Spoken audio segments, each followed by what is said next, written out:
Guyanese men disaster. Right, guys.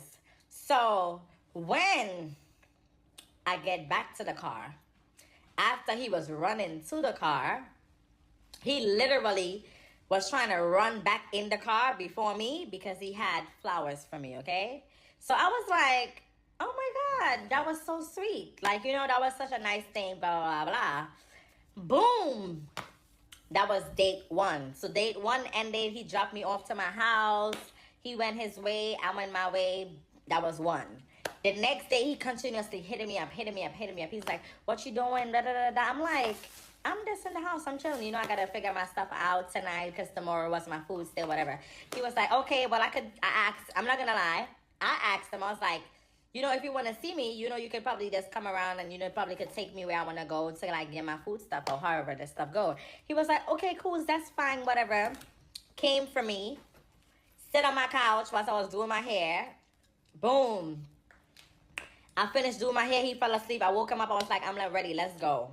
He ended up telling me, like, for all who was my close friends, could see when he was like, this is more important than going to the club. Let's just go get your stuff and we could just go and we could just, call it a night. We go to get my stuff. Da da da da. He never come out and help me or anything. And that was okay. He was taking me. So, took me to the gas station. He was like, he's going to get gas.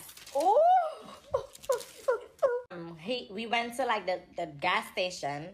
I offered to pay for his gas because, I'm being considerate at the same time. Like, he drove me to get my stuff. He didn't make it an issue, whatever. I was being like, because I'm that type of girl. So I'm like, the nigga giving me his time. He's making sure I get what I need to get done. I could only be considerate to put some gas in his car. That happened, okay? After the gas, he was like, what are we going to eat? I'm like, it doesn't matter. It's a nice little spot around my house, da-da-da-da-da. He was like, that's fine. We can go to the spot, da-da-da, see if we can get some food. He chose to order the food on his phone, paid for the food, dropped me off. We both separated again. Now, this is where it gets interesting. So, boom. He literally keep texting. So, okay, he dropped me off. We separated.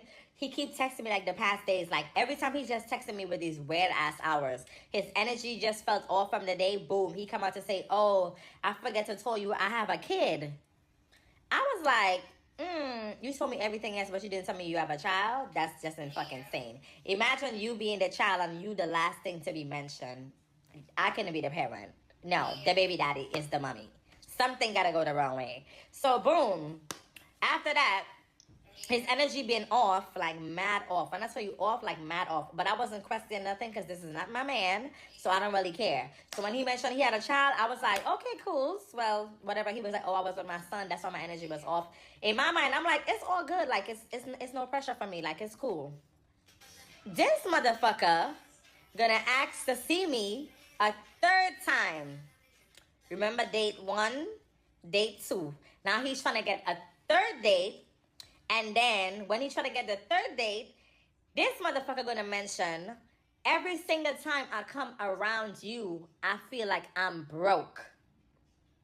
I was like, elaborate for me, please.